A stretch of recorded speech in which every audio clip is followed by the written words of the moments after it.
campeonato seguinte. Não entendi. Pode ir? Tudo bem, Abel? Boa noite.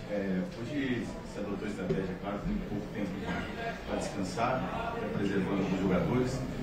E eu queria saber como é que você vai usar essa estratégia até a final da Libertadores. Vai preservando, vai mesclando uns, vai com o pé lá embaixo. Qual que é a sua ideia? É jogo a jogo, não vou alterar agora o discurso, é perceber como é que a equipa está, como é que os jogadores estão. Depois de um jogo tão intenso física, mas mais que tudo física e emocionalmente, muitos falam na fadiga periférica, eu falo na fadiga central, que é aquela que vem da cabeça, do desgaste físico, do foco, da concentração naquilo que temos que fazer na tarefa. Portanto, o último jogo foi um jogo que nos levou, pelo menos aos que entraram de início, um desgaste mental muito, muito forte. Eu tinha-vos dito que antes do jogo que ia ser um jogo de muita resiliência mental e tática para cumprirmos aquilo que tínhamos estabelecido em termos de tarefas individuais e coletivas, onde o foco e a concentração era fundamental.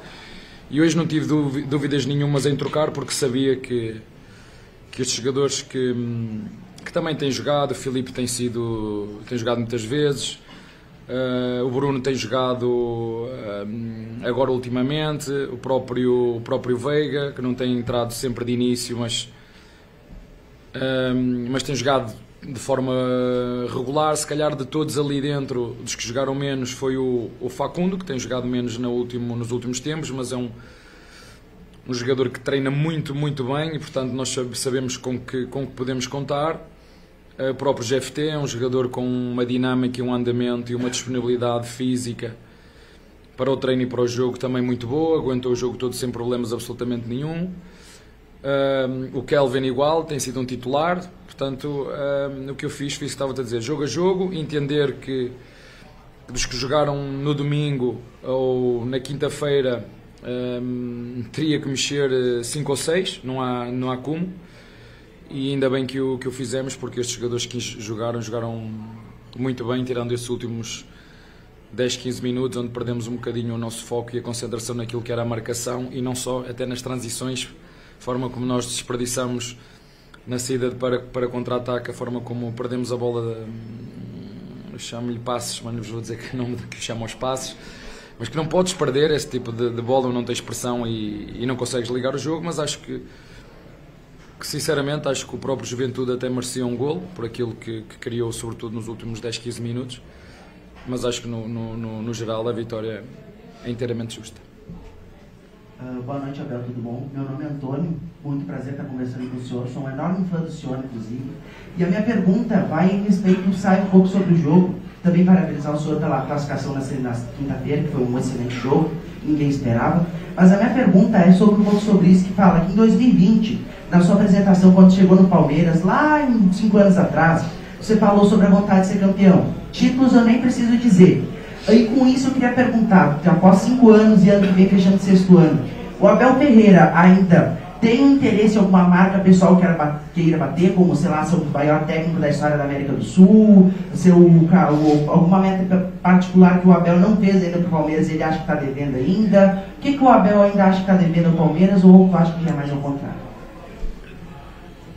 Não, ninguém deve nada a ninguém. Eu tenho tudo em dia com o Palmeiras e o Palmeiras tem tudo em dia comigo. Portanto, eu já vos disse, a minha ambição é ser melhor todos os dias e como eu vos disse na quinta-feira, provar a mim mesmo e às pessoas que gostam de mim e que apostam em mim que mereço o lugar que ocupo. Essa é a minha meta, é ser melhor todos os dias. Já te disse, não venho aqui bater recordes, não quero ser melhor que ninguém, quero ser melhor que eu mesmo. Comparo-me comigo, não me comparo com ninguém, procuro aprender e é isso isso sou eu e isso não vai mudar. E deixa-me só corrigir-te que ninguém esperava que nós passássemos isso, só não esperava quem não gosta do Palmeiras, porque os palmeirenses e o treinador tinham a convicção de que era possível passar e nós provamos dentro de campo com a ajuda dos nossos jogadores que era possível. No vácuo da pergunta do colega, professor, Abel Santana ou Tele Ferreira? Abel Ferreira. Eu estou fazendo até uma comparação. Abel Ferreira. Claro, gosto muito dos dois, mas o meu nome é Abel Ferreira. Você até se inspira nele, já leu o livro do Tele. Muito. Parece que muito. o que você constrói no Palmeiras é meio que o Tele construiu no São Paulo, guardadas as proporções. Eu não me comparo com ninguém. Ok, tudo bem. A comparação é minha. Mas inspiro-me. Essa é uma das pessoas que gostei. Gosto da forma onde ele falava. O que mais me surpreendeu, o que mais me cativou no Tele Santana eram os fundamentos. Fundamentos. Verdade. E você deixa um legado, já deixou um legado. Como é que é trabalhar em duas frentes nessa reta final de temporada contra o mesmo adversário? Pau a pau, cabeça a cabeça no Brasileiro e depois a final na Libertadores. Como é que você vai lidar com essa parte final do ano? Otimamente, porque se não estivesse aqui a competir como temos feito nos últimos anos por títulos, tinha vocês todos, uma boa parte de vocês a trucidar-me como fizeram alguns depois do jogo do LDU. Portanto, muito contente por poder discutir títulos como sempre fizemos e vamos continuar a fazer. Se vamos ganhar, não sei. Abel, boa noite. Leonardo Som da Rádio Bandeirantes. Abel, como o colega citou aqui, são dois clubes que estão disputando os mesmos títulos, Libertadores, Campeonato Brasileiro, ponta a ponta, são dois times também muito fortes. Mas eu queria ouvir de você uma avaliação sobre esse elenco, porque eu acredito que o treinador ele precisa ter muita confiança nos seus jogadores para um jogo valendo liderança fora de casa e poupar muitos titulares. Então eu queria saber se você acredita que esse é o melhor elenco que você já trabalhou no Palmeiras, se esse é um elenco que te oferece essa possibilidade de disputar essas duas competições com força máxima. Quantas vezes vocês já me ouviram falar do Todos Somos Um? Quantas vezes já me ouviste falar nisso? Quantas vezes já me ouviste dizer que não há titulares no Palmeiras? Quantas vezes já me ouviste dizer que eu não treino os 11, eu treino os 28? É só vocês prestarem atenção àquilo que eu falo, e falo muitas vezes, e às vezes até falo muito e demais. Está um livro escrito, sei que muitos de vocês não leram, mas está um livro escrito. Portanto, é muito fácil, é só entender isso. Mas tenho que vos falar no trajeto que foi este ano. Da quantidade de jogadores que nós vendemos, da quantidade de jogadores que nós trocamos e da quantidade de jogadores que nós integramos e continuamos a competir. É muitas vezes contra tudo e contra todos, e mantendo aquilo que é a crença naquilo que é o meu trabalho, o que é aquilo que é o nosso trabalho. Como tu disseste, o teu colega disse, se fores à primeira entrevista que eu dei, é só fazer um pouquinho de esforço e perceber aquilo que eu disse. Eu não mudei nada. Eu não mudei nada. A única coisa que mudou, graças ao trabalho de todos, temos mais títulos. O clube cresceu em termos de dimensão financeira e de prestígio nacional, mas sobretudo internacional.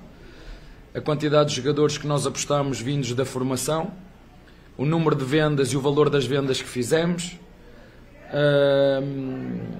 todos os anos a competir, pelo menos desde que nós chegamos, por títulos, o Palmeiras e outro clube, perdemos também, não sei, tivemos em 15 finais, acho, perdemos 5, portanto, pouca coisa mudou. Agora acredito muito nos meus jogadores, acredito muito no trabalho, acredito muito no espírito de grupo, mas isso é uma coisa que se constrói dentro da nossa casa, focando nos nossos processos, integrando os novos jogadores que chegam, explicando aquilo que nós queremos, e temos muita margem para melhorar. A minha confiança nos meus jogadores é total e absoluta, e portanto eu troquei sem problema nenhum. Aliás, disse mesmo aos outros que ficaram de fora que eu tinha a certeza e a convicção de que este era o melhor 11 para iniciar este jogo, daquilo que foi o último jogo, pelo desgaste físico e mental, e apenas com 2 dias para recuperar a equipa, era impossível que os outros jogadores tivessem a 100% para vir aqui e jogar com... Eles podiam querer, mas as pernas e a cabeça não ia deixar. Portanto, é a vitória de uma equipa consistente, é a vitória de uma equipa de maturidade emocional, é uma vitória do Todos Somos Um, é uma vitória do caráter, é uma vitória do orgulho, é uma vitória da responsabilidade, e isso que nós vamos procurar fazer, dar sempre o nosso melhor em todos os jogos, para procurar somar 3 pontos em cada jogo, e lutar por esta competição até ao fim. Está bem? Obrigado, gente. Obrigado, Abel.